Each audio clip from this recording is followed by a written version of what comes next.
noches, mi nombre es Gustavo Núñez, del sexto semestre, sección B de la Escuela de Estudios Internacionales.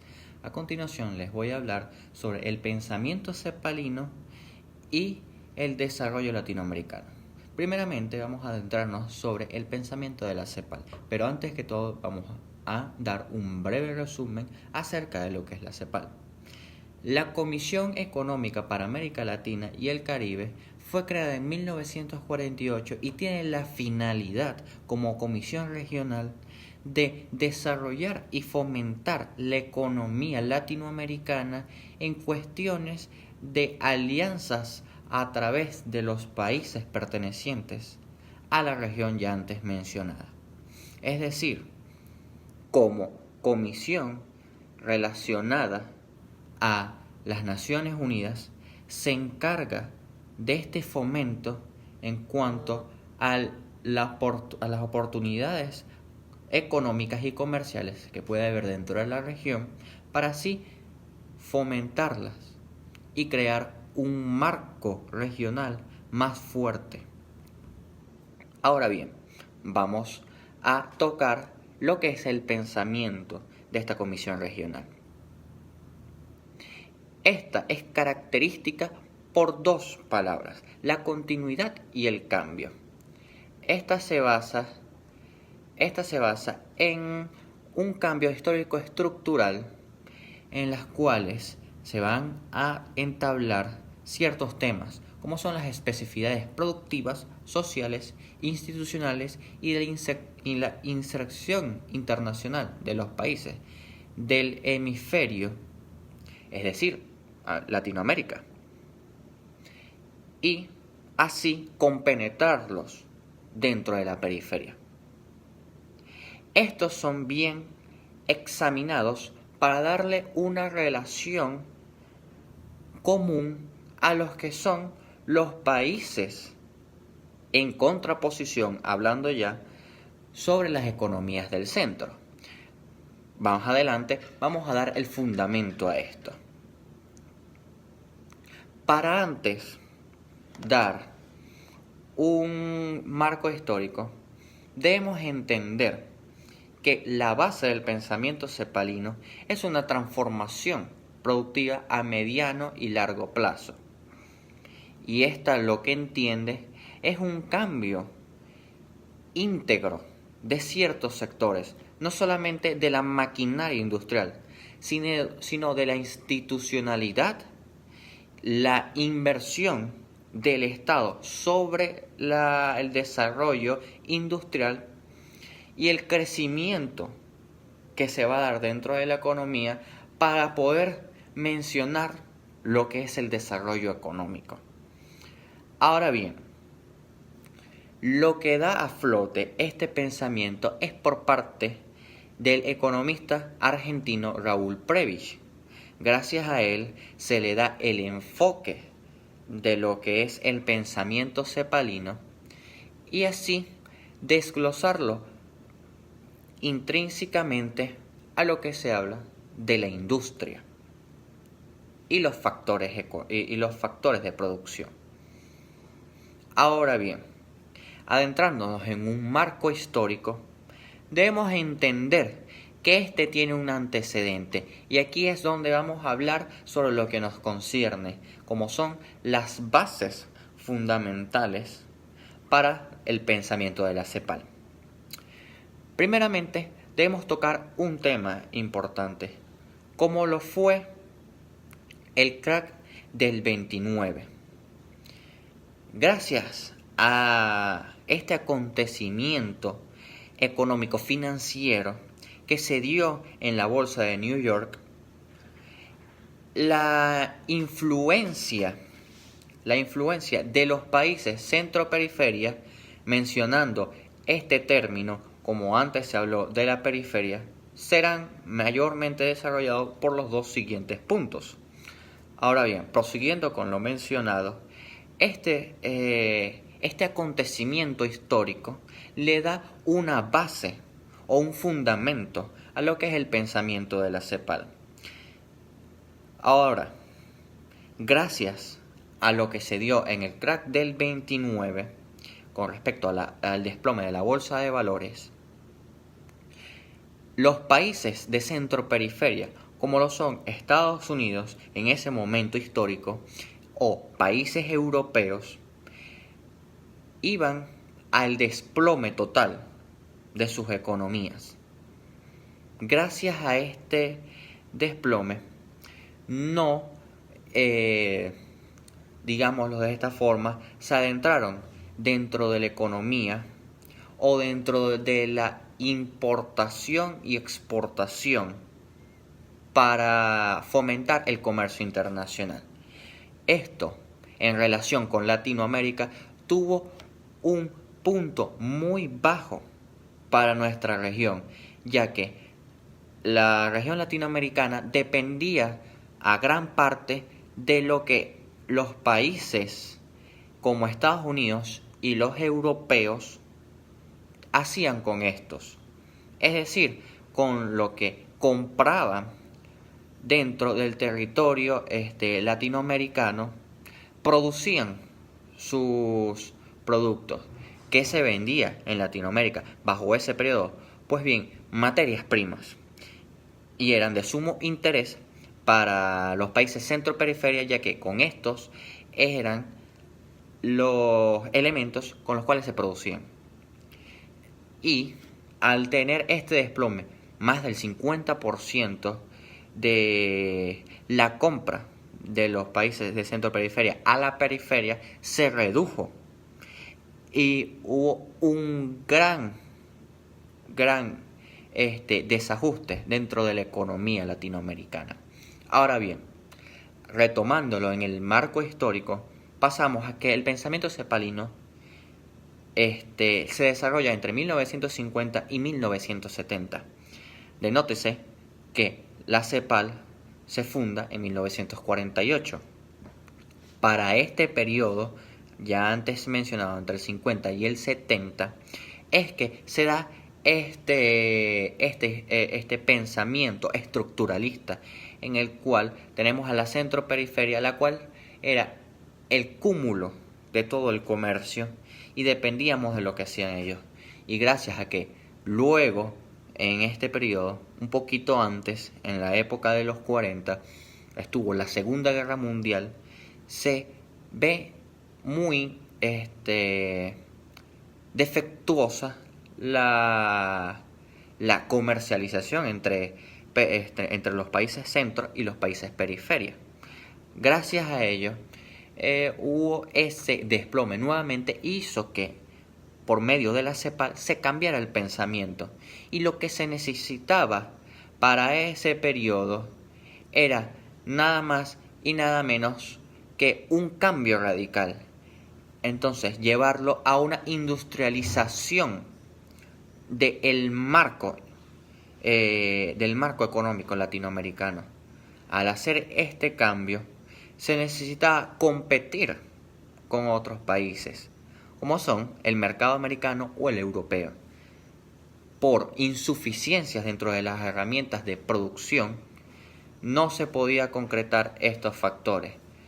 Gracias a ello es que no se dio el cambio que se necesitaba. Ahora bien, toca mencionar el punto de los fundamentos de la teoría de la dependencia. Pero antes de eso, debemos recalcar que sin la teoría de la dependencia no existiría tal pensamiento cepalino. Cada uno va de la mano en el contexto histórico hablado. Y prosiguiendo con la explicación se entenderá el porqué.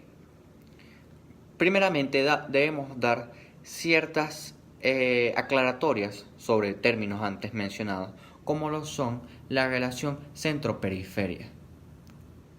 Se debe comprender que la centro-periferia son países, como primeramente se menciona el centro, que dominan la economía mundial y son actores internacionales importantes dentro del comercio global.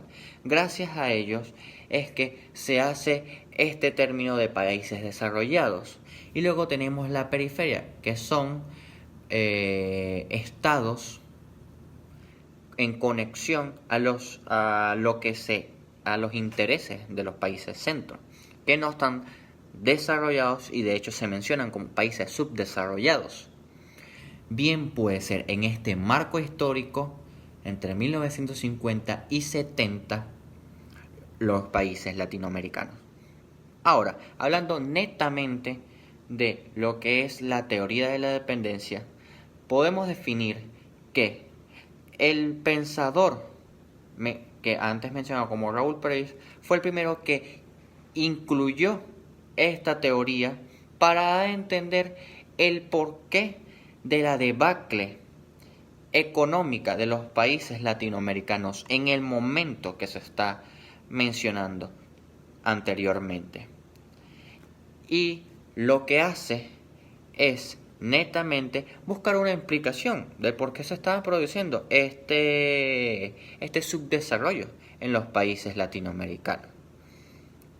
Ahora, la teoría de la dependencia es esta que niega los beneficios del comercio internacional propuestos por la escuela clásica y explica que el subdesarrollo, por medio de la subordinación o sometimiento que se produce hacia los países desarrollados, es completamente relacionado a esto, que el mercado internacional no es lo que da el valor, sino lo que probablemente está renegando los intereses de países, como por ejemplo Latinoamérica.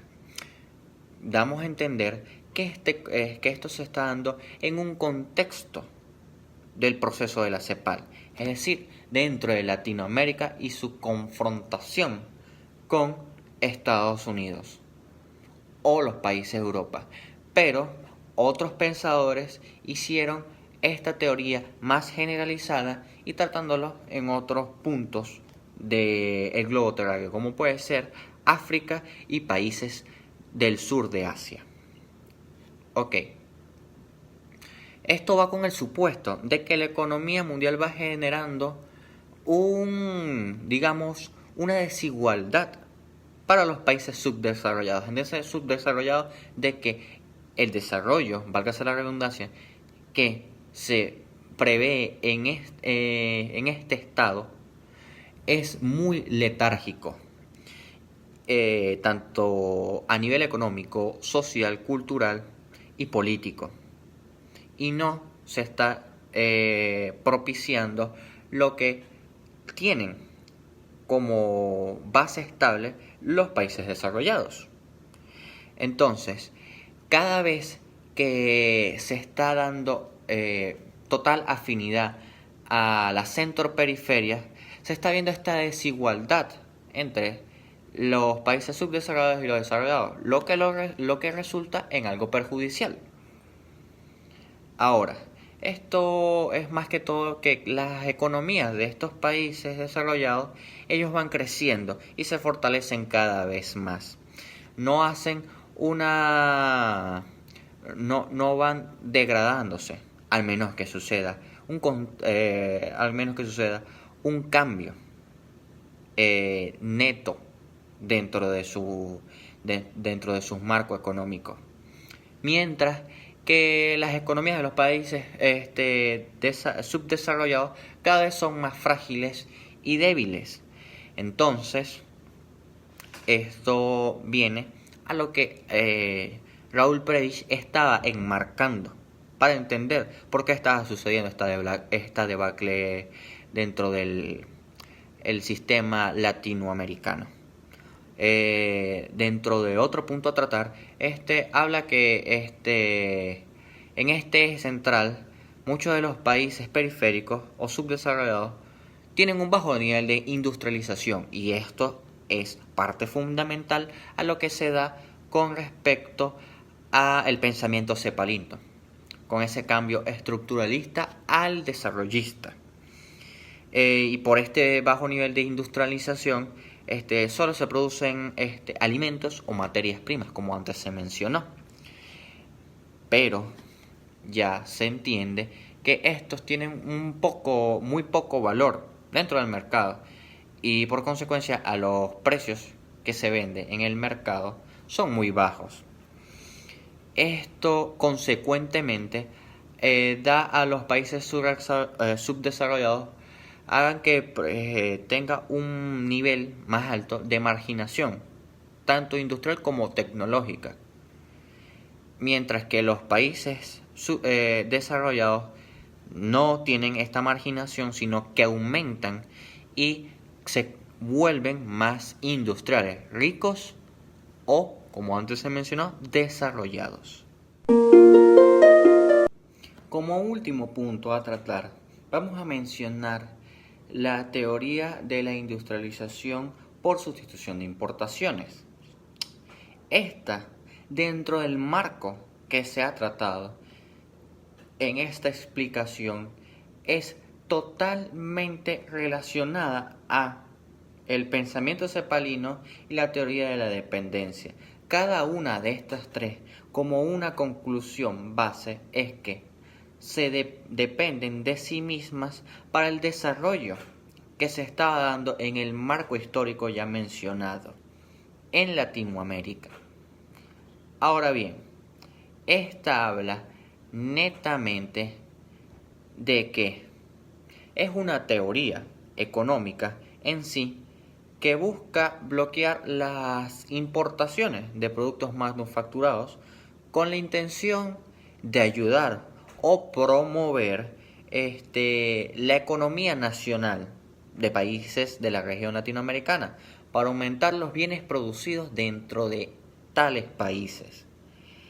Es decir, hablando de una forma concreta, se enfoca en la protección de las industrias nacionales, en el crecimiento para poder desarrollar el sector y que sus mercancías puedan competir con las industrias de otros países, acatándonos a la ley de los países centro-periferia y la periferia. Es decir, que es una idea proteccionista, como lo denota. ¿Para qué? Para apoyar la industria nacional y progresivamente fundarle esta evolución y progresivo desarrollo dentro del sector industrial del país que se esté mencionando.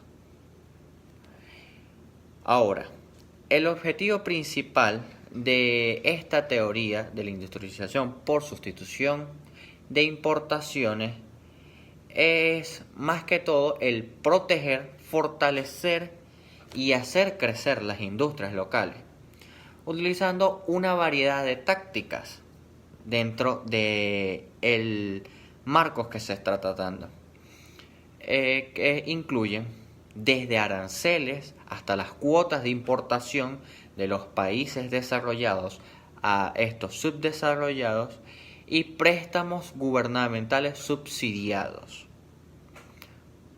Ahora bien, como se denota, se están utilizando barreras arancelarias para proteger el mercado interno de las importaciones y también se está dando a denotar una ayuda del Estado para crear este enfoque de desarrollo de la industria. Los países que van a implementar esta